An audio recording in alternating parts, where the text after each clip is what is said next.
What's up guys? Kumusta kayo? It's me again, Joseph Kate. So for today's video guys, let's talk about RCBC Gold Master Card. Pag-uusapan natin guys yung perks and benefits at saka kung magkano yung kailangan natin i-spend para makapag-earn tayo ng points. At saka kung magkano yung annual fee and then yung fees and charges of course, at saka kung paano mag-apply. Pero bago yun, nais muna kita imbitahan na mag-subscribe sa YouTube channel ko kung bago ka pa lang kasi marami pa po akong i-share ng mga tutorials, knowledge, and experience of mine in the future. Kaya naman huwag niyong kalimutan mag-subscribe para updated kayo lagi sa mga vlogs na i-upload ko. Yun lang po at sobrang maraming salamat po. So as you can see guys, ayan, Gold Master Card. Yun po yung sinasabi kong RCBC Gold Master Card. So unahin ko na guys yung regarding sa points. Kung magkano nga ba yung kailangan nating i-spend para makapag-earn tayo ng RCBC credit card points. The RCBC Gold Master Card earns rewards point on all purchases with varying earning rates depending on the type of purchase. Specifically, you earn 1 point for every 36 pesos spent on dining, shopping, and travel. For supermarket, drugstores, and fuel spend, you will earn 1 point for every 125 pesos spent. Additionally, utility bill payments earn 1 point for every 250 pesos spent. These points can be redeemed for various rewards like air miles, cash rebates, shopping vouchers, and more according to RCBC. So, ibig sabihin guys, sa 36 pesos, kapag ginamit niyo yung credit card niyo sa restaurant, sa shopping, and travel, 36 pesos niya is equivalent to 1 point yung ma-earn niyo.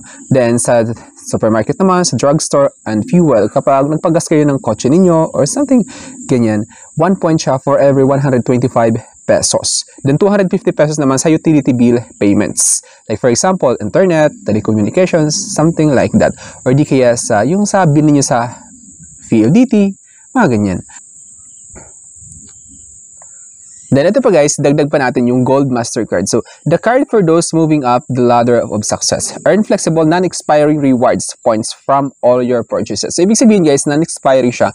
Hindi siya nag-expire. So, for life, yung credit card na points na yun, hanggang sa ma-redeem nyo na lang siya or ipa-deactivate niyo yung card niyo. So, masasayang siya kapag pina-deactivate niyo of course. So, dapat i-redeem niyo siya guys kasi no expiring points naman siya. So, why choose an RCBC Gold credit card? Earn flexible, non-expiring rewards, tulad ng sabi ko hindi siya nag-expire, points from all of your purchases which you can exchange for air miles. Pag sinabing air miles, guys, ito yung parang travel credits, kumbaga pwede siyang gamitin kapag nag-travel kayo, something like that. Then cash rebates, shopping vouchers, kapag, like for example, sa SM, sa SM kapag nag-shopping kayo, parang bibigyan kayo ng vouchers doon. Cash credit to your RCBC credit card. So kapag niredeem niyo yung points na yon, then gusto niyo i-credit doon sa credit card niyo mismo, ibig sabihin, mababawasan yung credit card bill ninyo kapag pinasok ninyo yung, kapag doon ninyo pinasok yung cash credit sa credit card points ninyo. Deposit to your RCBC deposit account or donation. So, pwede ninyong i-deposit din sa savings account ninyo sa RCBC or pwede siyang i-donate kasi nakalagay dito or donation. Then, free travel insurance of course. When you charge all your international travel related needs to your card. Then, ngayon, pag-uusapan natin guys yung application qualification. So, applicant qualification. So, you must be 21 to 70 years old to qualify as a principal card holder. You must be at least 13 years old to qualify as a supplementary card holder. So, pag sinabing supplementary, guys, nakakonect ito sa principal or sa mother credit card. You must have a mobile number and landline in your place of work.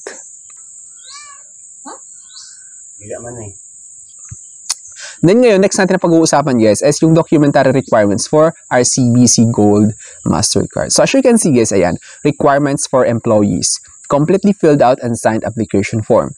Then a copy of one valid ID with photo and signature, example is UMID, passport, and driver's license. Then sa proof of income, of course, kailangan yung proof of income guys. Hindi nawawala yung proof of income sa mga ganitong application.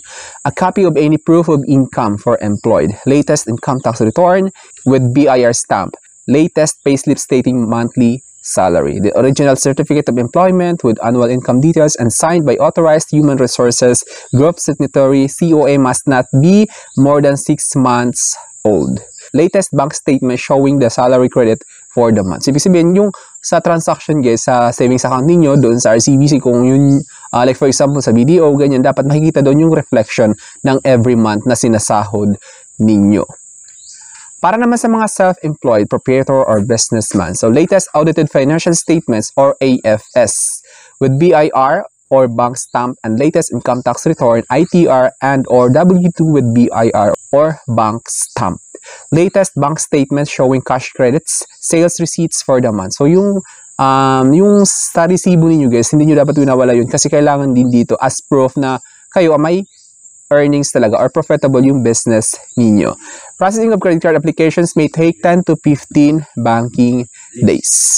So ngayon guys, pag-uusapan naman natin kung paano siya mag-apply of course. Since nalaman na ninyo yung application requirements, ngayon, paano nga ba mag-apply? How to apply? Number 1 is choose a card. Choose the right RCBC credit card for you. Then number 2 is you can apply online, complete the online application form, submit the required documents, and verify your identity digitally. Then, pangatlo is verification, of course. We'll get in touch with you to verify some informations on your application. Then, number 4 is card delivery. So, kapag sumakses kayo or na-approve yung application ninyo, then they will proceed for card delivery. You will get a notification once your card is on its way to you. Then, ngayon, yun yung step-by-step process kung paano mag-apply. Then ngayon, pag-uusapan naman natin guys, yung fees and charges ng credit card na ito. Siyempre, na-approve na kayo. So ngayon, dapat alam ninyo guys yung fees and charges ng credit card na ito. So as you can see guys, ayan, sa fees and charges, yung annual fee ng Gold Mastercard ni RCBC is 3,000 pesos per year. Tapos, sa supplementary naman is 1,500. Then ngayon, regarding naman interest rates, of course, lahat naman ng credit card, guys, ganito yung interest rate niya. Monthly interest rate is 3%. Then retail monthly effective interest rate is 3%. Ano ibig sabihin nito, guys? Pag sinabing monthly interest rate, halimbawa, yung outstanding balance ninyo sa statement of account is hindi nyo nabayaran na buo. Ngayon, ang mangyayari is, the next billing cycle, papatungan nyo ng 3%. So, halimbawa, yung natira na hindi nyo nabayaran nung nakaraang payment cycle or statement of account, statement date, kumbaga, 3,000 pesos. So, magkano yung 3% ng 3,000? So, yun yung magpapatong doon or kumbaga mag-reflect doon, finance charge, something like that. Iba-iba yung term na ginagamit sa statement of account ni banks. Then, ngayon, fees and charges. So, for the first year of membership fee is naka-waive siya. Ibig sabihin, like for example, nag-apply kayo ngayon, din na-approve. On the next year pa kayo matcha-charge ng 3,000 pesos na annual fee. Kasi naka-waive yung first year. And then, of course, credit card comes with cash advance fee. So, kapag nag-cash advance kayo, parang it works like a debit card or savings account. Pero utang yun, of course. Pwede kayong manghiram ng certain amount from your credit card. So, yung bawat transactions niyo guys is 200 pesos. Then, yung late payment fee is 850 pesos or $17 or the unpaid minimum amount due. So, kung magkano yung minimum amount due guys ng outstanding balance ninyo, yun yung i-charge doon. Kasi nakalagay dito, it's whichever is lower. So, halimbawa, mababa sa 850 yung unpaid minimum amount due ninyo. So, yun yung i-charge. Tapos ngayon, kung lumagpas ng 850 yung minimum amount due, so 850 lang siya. Kasi nakalagay dito is whichever is lower.